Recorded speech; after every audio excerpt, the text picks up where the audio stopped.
അപ്പോൾ ഇനി എന്ത് ചെയ്യാൻ പറ്റും? നമുക്ക് ഈ ഡാം തിരിച്ചു പിടിക്കാൻ പറ്റുമോ? തിരിച്ചു പിടിക്കാൻ പറ്റത്തില്ല. പറ്റാത്തതിന് അതല്ലേ പ്രശ്നം. അതായത് നമ്മൾ തിരിച്ചു പിടിക്കാൻ പോയാലോ അതുണ്ടായ ഒരു കാര്യം പറയാം. അച്യുതാനന്ദൻ ഗവൺമെൻറ് ഭരിക്കുമ്പോഴാണ് മുല്ലപ്പെരിയാർ ഒഴിഞ്ഞു പോവുക, തമിഴ്നാട് ഒഴിഞ്ഞു പോകുക, ഇങ്ങനെയൊക്കെ മുദ്രാവാക്യങ്ങൾ എഴുതി വെച്ച്, വാൾ പോസ്റ്റൊക്കെ എഴുതി വെച്ച്, കുമ്പളിയിൽ എല്ലായിടത്തും ഹോട്ടലിൽ അവിടെ ഇവിടെയൊക്കെ എഴുതി ഒട്ടിച്ചു വെച്ചതിൻ്റെ പിറ്റേ ദിവസം തമിഴ്നാട്ടിൽ നിന്ന് വരുന്ന ഇറച്ചി തടഞ്ഞു, തമിഴ്നാട്ടിൽ നിന്ന് വരുന്ന പച്ചക്കറി തടഞ്ഞു, തമിഴ്നാട്ടിൽ നിന്ന് വരുന്ന അരി തടഞ്ഞു, അങ്ങനെ എന്തെല്ലാം ഇങ്ങോട്ട് വരുന്നു അതൊക്കെ തടഞ്ഞു.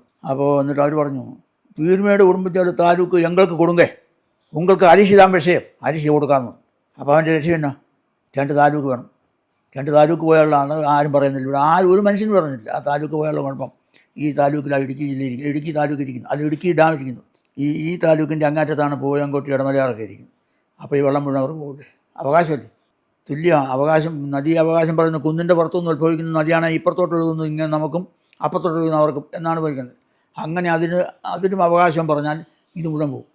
അപ്പോൾ അത് വരുമ്പോഴും നമ്മുടെ വിദ്യാന്മാർ പറയുന്നില്ല. അതായത് ഇതൊന്നും കൃത്യമായിട്ട് കോടതിയെ ബോധിപ്പിക്കാൻ കഴിയുന്നില്ല. അതൊരു വശം. കോടതി ബോധിപ്പിക്കാൻ ചെന്നാൽ അത് ഈ പ്രശ്നമാണ്. ജയലളിത പറഞ്ഞ പോലെ എല്ലാവരുടെയും കയ്യിൽ ഉപ്പ് അല്ല ഓറഞ്ചും മുന്തിരി ഇരിപ്പുണ്ട്, ഞാൻ വിളിച്ച് പറയുന്നു, തീർന്നു, ഒറ്റയാണത്തിന്